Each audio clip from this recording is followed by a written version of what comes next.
No, Tessa, the open mouth was only for the thumbnail.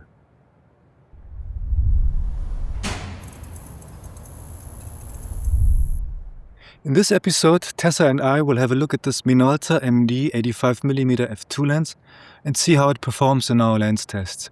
We will also give it the CLV score in the end, so stay tuned for that. But first, let's start with its features and its handling. The lens was introduced in 1979, and it has 6 elements in 5 groups. Its aperture closes down to f22 and has 6 blades. The aperture ring clicks at every half stop. But there's no click between f2 and f2.8. Its minimum focusing distance is 85 centimeters, its filter diameter is 49 millimeters, and it weighs 280 grams. Focusing it feels very smooth, with a nice resistance to really nail the focus. 180 degrees focus throw is also nice.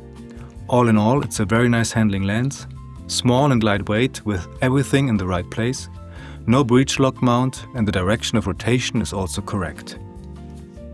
I will be testing the lens on a Sony A7III and a Fuji GFX50S. On the Fuji, it's equivalent to a full-frame lens with a focal length of 67mm and a maximum aperture of f1.6. We start the tests by looking at distortion and vignetting on this Adobe camera calibration chart. There's a tiny bit of pincushion distortion, but it's hardly discernible. Vignetting is there wide open and gone by f4. Distortion and vignetting can be corrected in your editing software, of course, but you could also use the correction profiles I offer for download on my Patreon page. The link is in the description. Lateral chromatic aberration is there, but pleasingly low. Wide open, it's hardly visible and easy to correct with software anyway. The situation is different with longitudinal chromatic aberration. It's quite pronounced here and also more difficult to correct with software.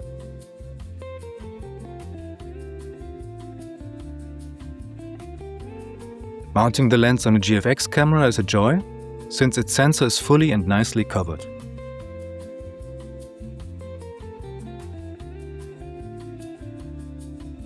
Now we're testing sharpness at infinity on the A7. There's good sharpness at f2 in the middle of the frame, and f2.8 looks very good.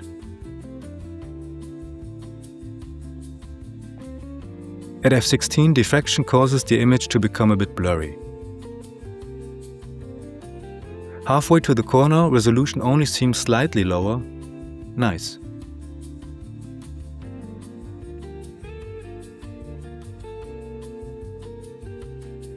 The corners show poorer results, but since very good sharpness is achieved at f4, the overall result is still very good.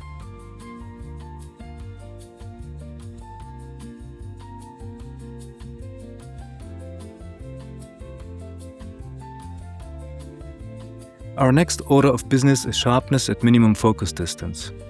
Wide open, the image is a little soft, but quickly improves. f4 is very good.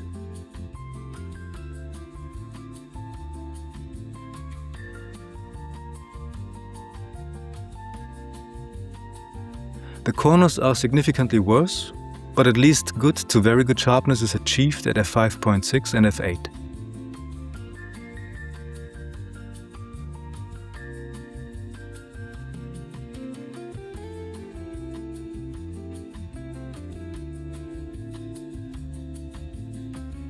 Now to the portrait distance. At f2, resolution and contrast are slightly reduced, but this can also be an advantage for portraits. The rest of the aperture range looks very good.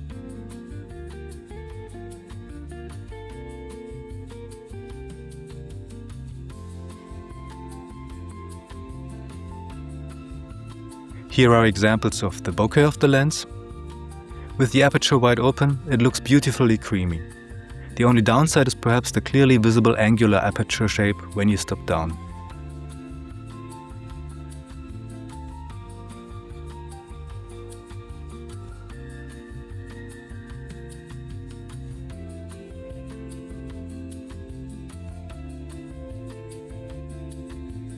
As the last point of technical tests, we will now look at coma and sunstars.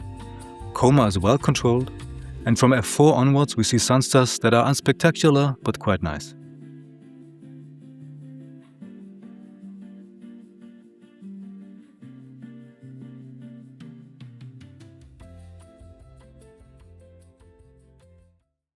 To give you an impression how this lens performs in real life, I've shot a couple of sample images with both the Fuji and the Sony, so please enjoy.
Now it's time for the CLV score. For handling and features, it deserves an 8. Because of the quite high longitudinal aberration, only a 6 for aberrations. An easy 8 for its sharpness, as well as for its bokeh.